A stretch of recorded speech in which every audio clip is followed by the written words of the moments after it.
দিকে যে আমরা দুইটা ঘটনা দেখি। নাম্বার ওয়ান হচ্ছে যে আল্লাহ যিনি মারা গেলেন তাকে তো আমরা কিছুক্ষণের মধ্যে দাফন করে দেব, কবরে শোয়াই দেব। এরপরে তুমি আমাদেরকে আর যে কয়েকদিন দুনিয়াতে বাঁচিয়ে রাখো, আমরা যারা তার জানাজার নামাজ পড়লাম, আমরা এই দুনিয়াতে আর যে কয়েকদিন বাঁচবো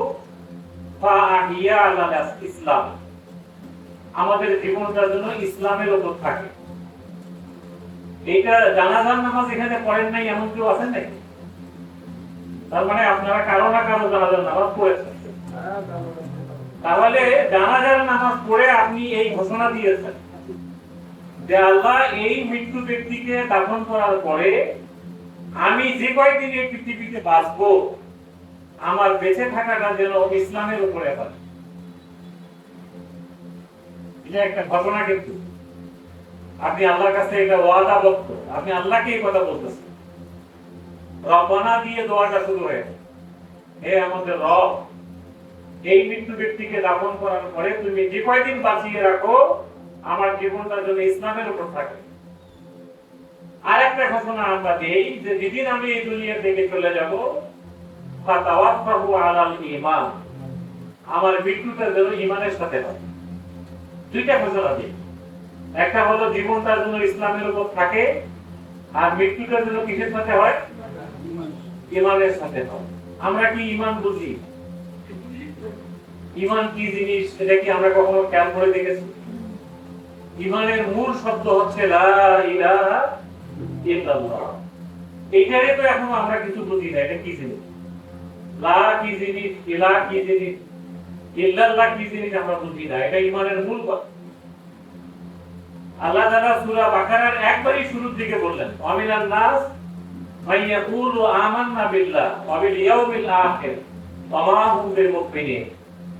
এই সমাজে অনেক মানুষ আছে, দাড়ি আছে, টুপি আছে, জুব্বা আছে, পাগড়ি আছে, নামাজ কালাম পড়ে, হজ যাকাত পড়ে, তিনখানা মসজিদ মাদ্রাসা সবই আছে।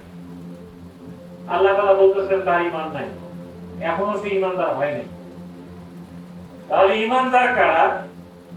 এই আয়াতটা আল্লাহ তাআলা সূরা হুজুরাতের 15 নম্বর আয়াতে বলেছেন যে এই আয়াতের আলোকে তুমি যদি তোমার ঈমানকে উত্তীর্ণ করতে পারো, তাহলে তুমি সত্যিকার অর্থেই ঈমানদার। সূরা মুমিনুনের প্রথম আয়াতে আল্লাহ বলেন ওয়াত আফলাহাল মুমিনুন, তুমি যদি ঈমানের মাপকাঠিতে উত্তীর্ণ হতে পারো, তাহলেই তোমার জীবন সফল হবে। ঈমানের মাপকাঠিতে উত্তীর্ণ হতে না পারলে জীবন সফল হবে না।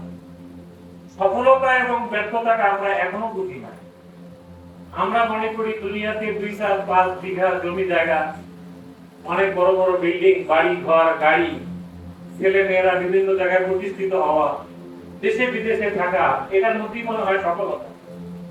কিন্তু না, আপনি আমি যেদিন ওই যে মৃত্যু ব্যক্তিকে দাফন করে দিয়ে আসলাম, একটা লম্বা হাদিসে বলা হয়েছে দুইজন ফেরেশতা এসে এই মৃত্যু ব্যক্তিকে উঠায় বসাবে। বসায় কয়টা প্রশ্ন করবেন বলেন তো? তিনটা। কি কি? মান রব্বুকা, তারপরে আমার দীনুকা, তারপরে আমার নাবিয়ুকা। তিনটা প্রশ্নের উত্তর যিনি দিতে পারবেন তাকে 4 নাম্বার আরেকটা প্রশ্ন করা হবে। এটা কি আমরা জানি? এটা নিয়ে আমাদের আলোচনা হয় না।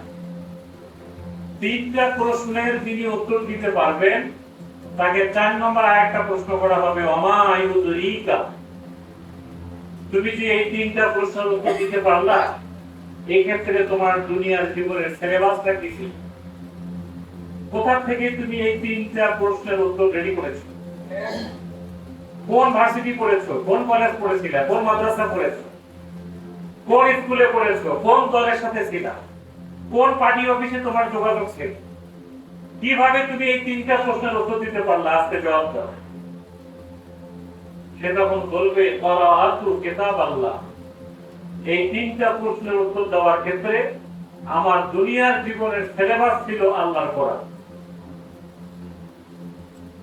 আমি এই কোরআনকে ফাআমানতু বিহি, আমি এই কোরআনের উপর ঈমান এনেছি।